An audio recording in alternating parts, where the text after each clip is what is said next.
वृंदावन बिहारी लाल के जय हो। मरतहु जासु नाम मुख आवा, अधमो होय मुकुट नर पावा। तो सोमम लोचन गोचर आगे, आज तो मेरे सामने खड़े हैं। भगवान का नाम अगर अंतिम समय में आ जाए, आता नहीं है जल्दी,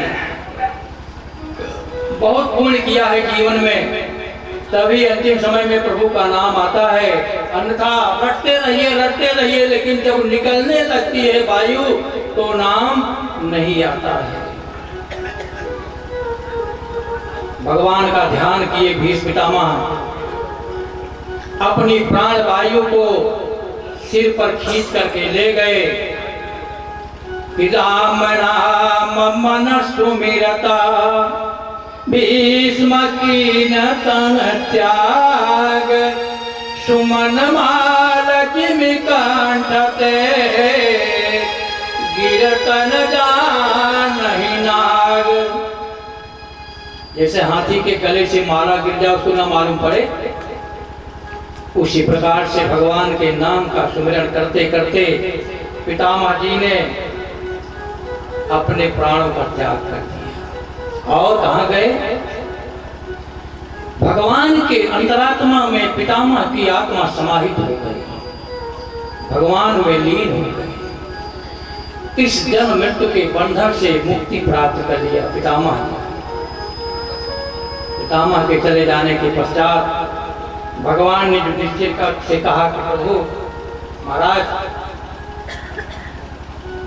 वंशं गुरोर्वैशबलानिर्हतं संरोहयित्वा भवभावनो हरिः, निवेशयित्वा निजराजयीश्वरो युधिष्ठिरं प्रीतमना बभूव।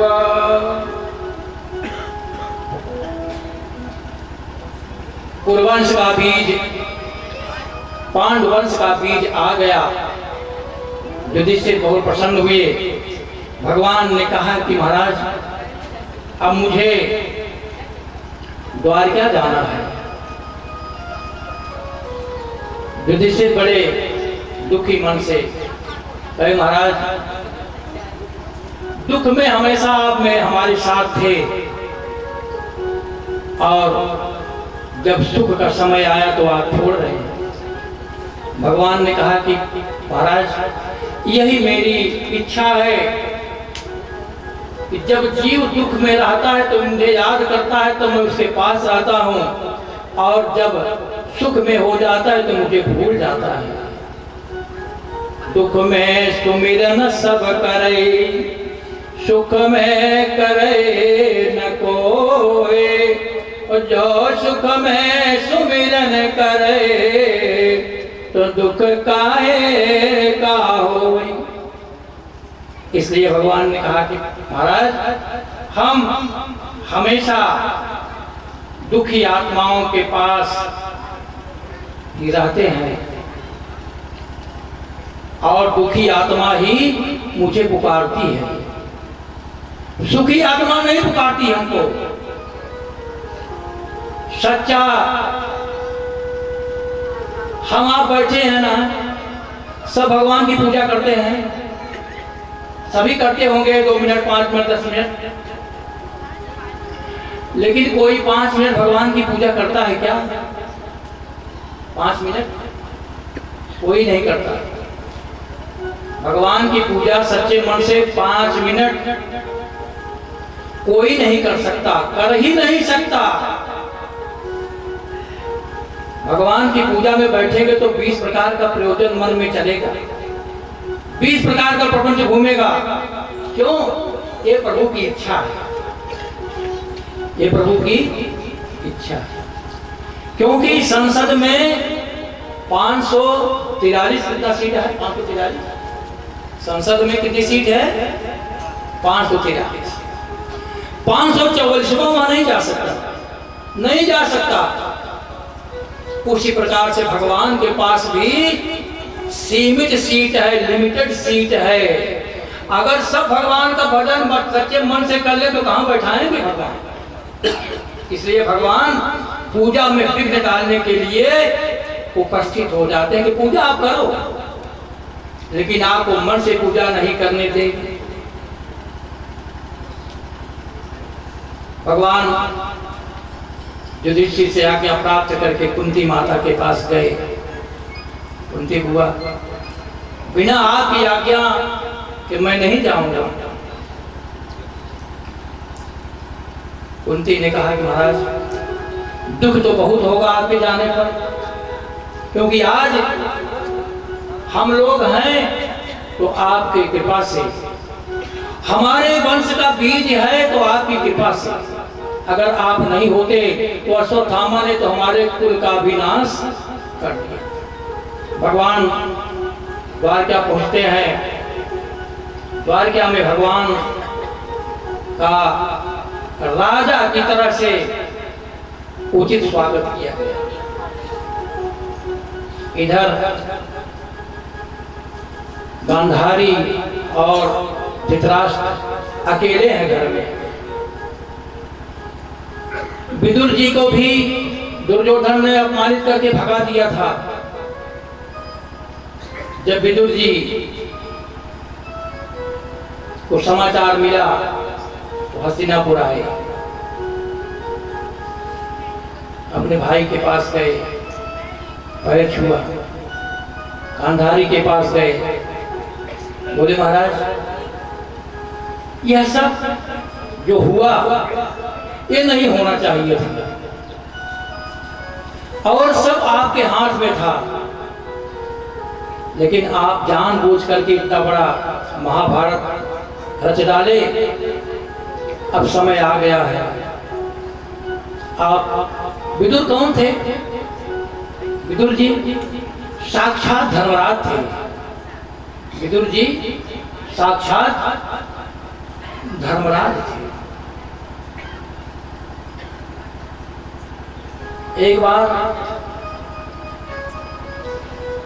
ऋषि के, मांडव ऋषि के घर में चोरी हुई और चोर सारा धन चुरा करके ले गए और मांडव ऋषि के आश्रम में छिपा दिया। सैनिक आए, पकड़े, तो जिसके घर में सामान, चाहे कोई चोरी किया हो, आप बिल्कुल चोरी न किए हो, अगर आपके घर से सामान बरामद हुआ तो आप भी उस चोरी के भागीदार होंगे। ऋषि को भी लेकर के गए और यमराज के पास। यमराज ने मांडव ऋषि को सूली पर चढ़ा दिया। सूली पर चढ़ते समय ऋषि ने पूछा कि महाराज मेरा अपराध क्या है? मेरा अपराध क्या है कि आपने मुझे सूली पर चढ़ा दिया? धर्मराज ने कहा कि महाराज आपने बचपन में टिड्डी के पूंछ में कांटा चुभो दिया था। सोचिए, हम लोग जब छोटे छोटे थे तो टिड्डी पकड़ करके उससे पूंछ में धागा बांध करके इसे उड़ा देते थे। आपने टिड्डी के पूंछ में कांटा चुभो दिया था, उस अपराध का दंड आपको ये सूली मिली। और मरते मरते मांडव ऋषि ने धर्मराज को साथ दिया कि आपको 100 वर्षों तक शूद्र योनि में पैदा होकर के और पृथ्वी के कलह का निवारण करना पड़ेगा। इसलिए 100 वर्षों के लिए विदुर जी महाराज पृथ्वी पर आए थे धर्मराज के रूप में। धृतराष्ट्र से कहा महाराज अब आप लोग सीधा जंगल चले जाइए, यहाँ रहने के लिए आपको कोई उचित अब नहीं रह गया है। आप जो देखना था सब आप देख लिए, आप अब सीधा जंगल में दोनों जन चले जाइए और वहीं जाकर के अपने पापों का प्रायश्चित कीजिए, भगवान का ध्यान कीजिए। इधर भगवान द्वारिका चले गए। युधिष्ठिर ने अर्जुन को भेजा, नहीं रहा गया, जाकर के देखो भगवान क्या कर रहे हैं। अर्जुन गए भगवान के पास द्वारकापुरी और वहां 6 महीने रुक गए। इधर जैसे आज तो फोन हो गया है, टेलीफोन हो गया है, वीडियो कॉलिंग हो गई है, सामने सामने अपने बच्चे से, अपने पिता से, अपने माँ से, अपनी भाभी से, सबसे आप सामने सामने बात कर सकते हैं। उस समय कुछ नहीं था, पोस्ट ऑफिस भी नहीं था कि चिट्ठी डाल देते। युधिष्ठिर ने अर्जुन को भेज दिया द्वारका, जाओ देखो भगवान क्या कर रहे हैं। और जो अर्जुन गए, 6 महीने भगवान के साथ कैसे बीत गया उनको मालूम ही नहीं पड़ा। जब युधिष्ठिर ने सोचा कि तो बड़ा अपशकुन हो रहा है, अर्जुन आए नहीं, भीम को बोले कि आप जाओ पता लगाओ।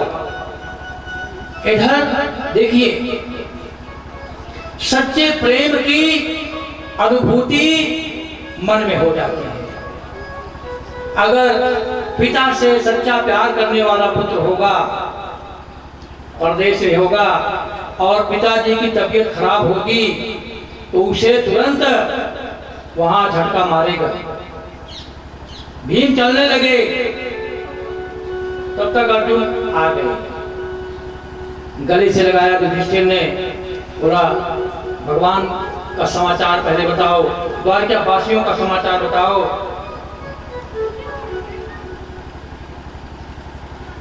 अर्जुन ने कहा कि महाराज सब ठीक है, भगवान का बड़ा स्वागत हुआ, वहां बड़ा सत्कार हुआ। समाचार पूछने के बाद बड़ी व्यथा हुई मन में और 5 पांडव भगवान के विरह में व्याकुल होकर के स्वर्गारोहण कर दिए। 5 पांडव स्वर्ग की यात्रा कर दिए। इधर महाराज परीक्षित चक्रवर्ती सम्राट हुए, दिग्विजय करने के लिए सेना लेकर के निकले। घूमते घूमते एक जंगल में पहुंच गए। वहां देखते हैं एक शूद्र वर्ण का राजा, श्याम वर्ण, काला रंग, जंगल में मिला। दूर पर एक गाय खड़ी थी, एक पैर पर थी, एक बैल खड़ा था, 3 पैर टूट गया था। गाय और बैल दोनों संवाद कर रहे थे। माता आप कौन हो? गाय ने कहा कि मैं पृथ्वी हूं और मुझे मालूम है कि आप धर्म हैं, क्योंकि इस समय ये जो शूद्र है ये कौन है? वो शूद्र कौन था? वो शूद्र जो था वो कोई और नहीं था, वो कलयुग था। ये आ गया है, अब धर्म नहीं रह जाएगा। धर्म के 4 पैर हैं, बैल के कितने पैर? 4 पैर। प्रगट 4 पद धर्म के, कलिमहु एक प्रधान। जैन के नगद दीने, दान किए कल्याण। सत्य तप दया और दान, ये 4 पैर हैं धर्म के। सत्य तप दया को नष्ट कर दिया था, तोड़ दिया था, दान बचा था। महाराज परीक्षित पहुंच गए जंगल में, देखा शूद्र खड़ा था, गाय कांप रही थी, बैल भर एक पैर पर खड़ा कांप रहा था। महाराज ने पूछा कि देवी आप कौन हो? गाय ने कहा महाराज मैं पृथ्वी हूं, और ये सामने जो खड़े हैं ये साक्षात धर्म है, और ये जो शूद्र वर्ण का व्यक्ति खड़ा है यही कलयुग है, आ गया है। परीक्षित ने उससे पूछा भाई ऐसा क्यों कर रहे हैं? गाय की पूजा होती है और गाय को लात से मार रहे हो। बैलों की पूजा हमारे यहाँ होती है, बैल के पैरों को तोड़ दिया। आप कौन हो?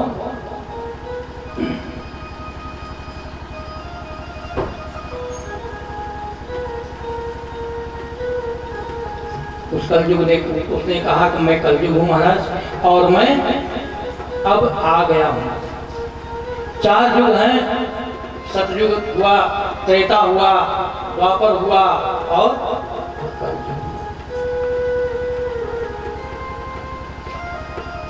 सतयुग में, त्रेता में, द्वापर में एक कृत्या हुई। कृत्या माने कला कराने वाली। सतयुग में कौन था? कृत्य तू रेणुका कृत्या, त्रेतायाम जानकी तथा, द्वापरे द्रौपदी कृत्या, कलौ कृत्या गृहे गृहे। सतयुग में कृत्या कौन हुई? रेणुका हुई। रेणुका कौन थी? परशुराम की मां थी। रेणुका को वरदान था। परशुराम के पिताजी का नाम था जमदग्नि, महर्षि जमदग्नि। रेणुका को वरदान था ऋषियों का कि कच्चे घड़े में गंगा जल लाएगी, घड़ा पिघलेगा। कच्चे घड़े में अपने पति की पूजा के लिए गंगा जल भर के लाएगी और घड़ा टूटेगा नहीं, गलेगा नहीं। रोज सुबह जाती थी, कच्चे घड़े में गंगा जल लाती थी और महर्षि पूजा करते थे। काफी समय बीत गया। एक दिन रेणुका जल लेने के लिए जा रही थी और रास्ते में गंधर्व अपनी पत्नियों के साथ क्रीड़ा कर रहे थे और रेणुका उनको देखने लगे। किसी को भी अगर ऐसी स्थिति में देखा जाए तो कितना भी पवित्र आत्मा होगा, मन में वो भाव आ जाएगा। रेणुका का मन विचलित हो गया और जब जल भरने के लिए गंगा जी में गई तो घड़ा तुरंत टूट गया। देर हो गई, काफी समय के बाद आई। महर्षि ने पूछा कि देर क्यों हुई और गंगा जल किधर है? कुछ नहीं बोली। ऋषि को ज्ञान हो गया, अपने अंतरात्मा से, अपने आत्मबल से, अपने तपोबल से देख लिया कि आज इसका मन गंदा हो गया। इसलिए परशुराम जी 4 भाई थे। बड़े भाई को बुलाया तो जमदग्नि ने बड़े बेटे को बोला कि पुत्र इसका सिर काट दो। वो नहीं काटा। दूसरा आया, वो भी नहीं किया। तीसरा भी नहीं किया। परशुराम जी आए और परशुराम जी ने कहा महाराज आज्ञा कीजिए। बोले इसका सिर धड़ से लगकर। परशुराम पितृज्ञा राखी, मारी मात लोक सब सब। परशुराम जी ने मां के सिर को धड़ से अलग कर दिया। धड़ से परशुराम जमदग्नि महाराज बोले पुत्र धन्यवाद, वरदान मांगो। परशुराम जी ने कहा पिताजी शुक्राचार्य के पास और जमदग्नि के पास मृत संजीवनी विद्या थी। परशुराम ने कहा पिताजी वरदान नहीं चाहिए, एक ही वरदान चाहिए, मेरी माता जैसे पहले थी उसे कर दीजिए।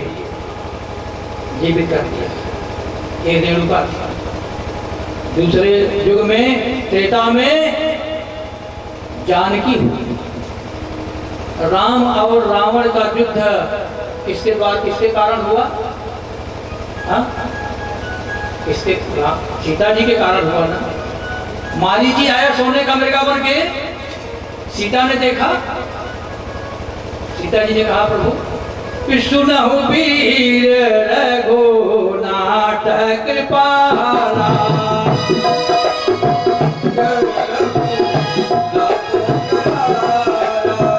यही मृग करे आते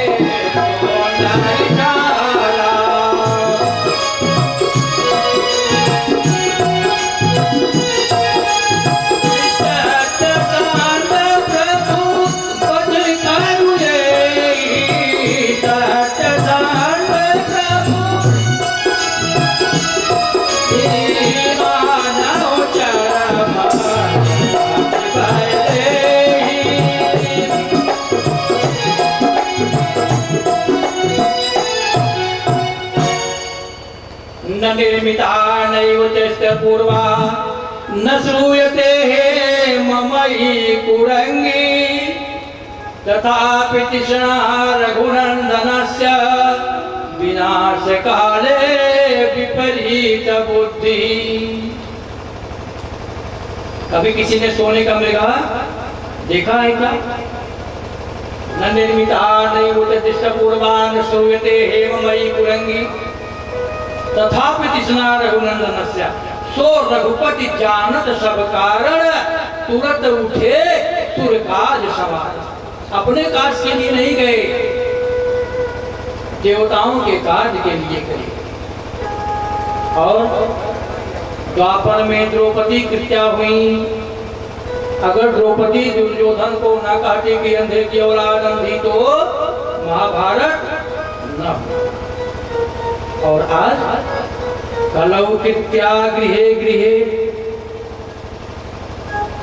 आदमी थका मारा आए घरे ड्यूटी करके, तुहार मातारी आज इसे कहे, तुहार बहन ऐसे कहे, अब इनका सब करके तरह हम उनके साथे न रहे। कलौ कृत्या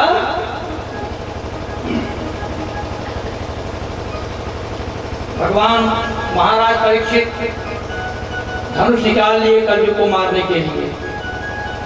कलयुग हाथ जोड़कर पैरों पर गिर गया, बोला महाराज सतयुग आया गया, त्रेता आया गया, द्वापर भी गया, मैं अपने नंबर से आया, अब तो मैं रहूंगा। परीक्षित ने कहा कि मैं आपको अपने राज्य में नहीं रहूंगा। कलयुग हाथ जोड़ करके पैरों पर गिर गया, बोला महाराज कोई स्थान दे दीजिए, कोई स्थान दे दीजिए, वही रह लूंगा। महाराज परीक्षित ने उसको रहने के लिए 4 स्थान दिया। अभ्यर्थिता तदा तस्मै स्थानानि कलयेत दो, दूतापानं विश्रियाशूना जट्ट धर्मा चतुर्विधा। महाराज परीक्षित ने उसको रहने के लिए 4 स्थान दिया। कौन सा? दूता, जहाँ जुआ लोग खेलते हों, जहाँ मदिरापान करते हों, जहाँ वेश्यावृत्ति हो और जहाँ हिंसा मारकाट होती, ऐसा 4 स्थान महाराज परीक्षित ने कलयुग को दिया। कलयुग फिर हाथ जोड़ करके बोला प्रभु ये तो 4 स्थान बड़े ही निंदनीय हैं, बड़े गंदे हैं, कोई एक आध अच्छा स्थान दे दीजिए। तो महाराज परीक्षित ने उसको पुनश्च याचमानाय जात रूपा महाप्रभु ततो मूर्ता ददम कामम रजो वैरम च पंचमम, 5वां स्थान क्या दिया? सोना दिया। झूठ, मद, काम और पैर, ये 4 स्थान पहले दिए थे। और 5वां स्थान क्या दिया? रजोगुण दिया। सोना, सोना मतलब ये सोने के चैन वगैरह बना, सोना दिया। और सोना देने के बाद महाराज परीक्षित ने शर्त रख दिया कि जो सोना अधर्म से कमाया गया हो उसी में रख सकते हो। एक एक पैसा जोड़ करके जो चैन बनवाया, अंगूठी बनवाई, उसमें आप नहीं रख। बड़ा पसंद होगा।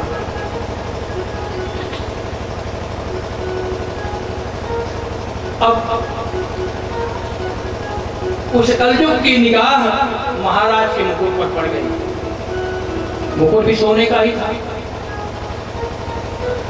और वह मुकुट किसका था? जरासंध का।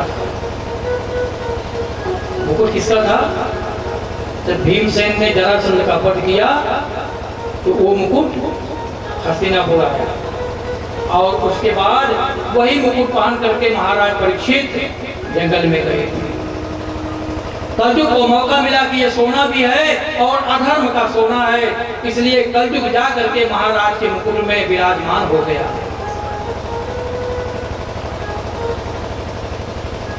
अब जब कलयुग सिर पर चढ़ गया तो महाराज परीक्षित व्याकुल हो गए कि कभी किसी को क्रोध ज्यादा आता है, क्रोध में पागल हो जाते हैं, तो लोग आम भाषा में बोलते थे इसके सिर पर कलयुग सवार हो गया है, चढ़ गया कलयुग। व्याकुल हो गए, जंगल में कहीं इधर उधर घूम प्यास दोनों लग गई। कहीं पानी नहीं, एक आसन दिखाई दिया छोटा सा, उसमें गए, घुसे अंदर। बहुत जगाया ऋषि को, तपस्या में लीन थे, लेकिन ऋषि अपनी समाधि को त्यागे नहीं, समाधि को नहीं छोड़ा। महाराज को क्रोध आ गया। जिस परीक्षित को स्वप्न में भी क्रोध ना आता हो, ऐसा परीक्षित कलयुग के वशीभूत होकर के क्रोधाग्नि में भस्म हो गए और आश्रम के बाहर निकले। मरा सांप पड़ा था, उठा करके अपनी बाण की नोक से उठाया और इसी के गले में डाल दिया और चले आए।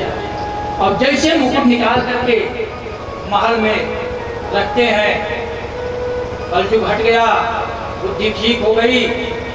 बड़े चिंताकुल हुए, व्याकुल हो गए कि मैंने तो बड़ा अपराध कर दिया, निर्पराध ऋषि के गले में सर्प डाल दिया। इधर कुछ बच्चे, उनका पुत्र सिंगी जंगल में खेल रहा था बच्चों के साथ, आया, देखा पिता के गले में सर्प